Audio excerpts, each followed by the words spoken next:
I love talking about niches and talking about interesting new industries and stuff, because this is the thing that happened with me, right? I was convinced that to make any money at all, you had to find that secret, crazy niche, right? And I do believe that those niches, you can add a lot of money really rapidly because there's no competition. But I believe that when you're starting out, because when you're trying out new niches, dude, not only are you trying out the niche, but you're also like not sure if it's the right city. And there's so many different variables. What happened with me is I built like 20 websites out the gate in all these different niches. I wasn't the master in any of them. It was hard to sell because when I was selling a concrete guy, I didn't have another concrete client that I could lean on and show results. I didn't know the lingo. I didn't know the language. I didn't know the ticket price. And as soon as I dialed down and said, all right, I need to get to a comfortable spot. Let me just go after these tried and true niches. Then it became like, okay, this is easy. I don't have to think about the niche. I just have to get good at the niche and picking the city. I've also found some kind of interesting stuff, and we've tested a bunch of stuff this year. In fact, we literally had a referral I talked about yesterday in Digital Landlords that came in. It's one I've never tried. I'm a big believer in trying out niches when you get referrals and whatever, but I believe that if you guys are starting out and you don't have your income replaced and you need to get to a certain spot, 10K, 8K, 15K, you need to get that bills paid, go into the tried and true niches so that you don't have to worry about the niche. You can just worry about the city. So here's my opinion, just kind of my advice. And guys, again, you could go and you could be like, hey, I'm going to try 20 different niches and see which one works. And you might figure it out. But what I'm telling you, I wasted a ton of money because you have to get the right niche and you have to get the right city. And you have to have both of them be the right match, or else you're not going to make money, right? You're either going to rank and not have leads, or you're going to get leads but not have a hungry business owner, or you're going to have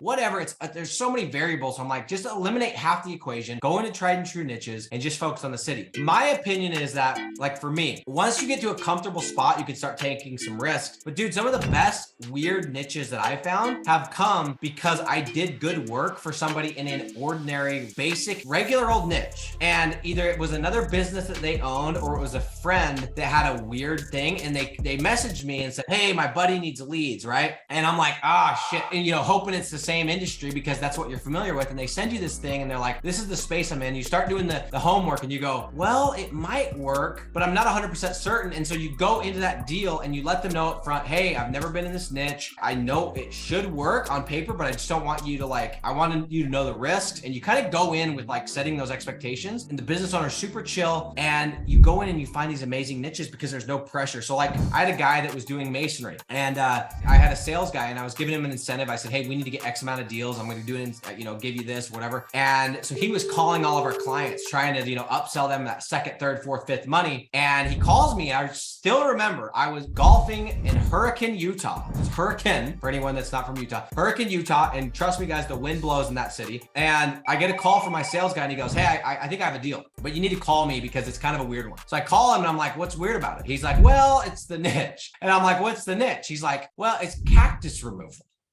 I'm like, what the hell are you talking about? He's like, yeah, they go out and they remove cactuses. I'm like, and why are you calling me, wasting my time with some bullshit cactus removal? That's not going to work. And then I'm like, let me call you back. I called him back and I said, hey, why don't you do this? Why don't you tell him that we're going to give it a shot? He already trusts us because we've done this other deal for him. Let's tell him we're going to give it a shot, and we're going to charge him more money because we're going to have to probably spend more in ads, and let's do a contract on it, but let him know that there is a risk involved and he might not see any return. And he said, okay. And the guy did the deal. And that deal, it's one of the best sites that I have. It's cranked it. I think we've made either $1,000 or $1,200 a month since 2020. I haven't talked to the guy personally in 18 months. I don't even know when last time our team talked. I don't even know if we have the login to that website. That's how I believe you find those weird niches, is you ask questions, you talk to people, you do good work for your clients, and they will refer you to people. And that's how it works. But for those that are new, just know you don't need to find a weird niche to be successful. Those help you get those bumps in income, but you can get to 5, 10, 15, 20. Guys, I got to that 100K mark. 97, 98% of my websites were in concrete, tree service, insulation, just the basic stuff, dude.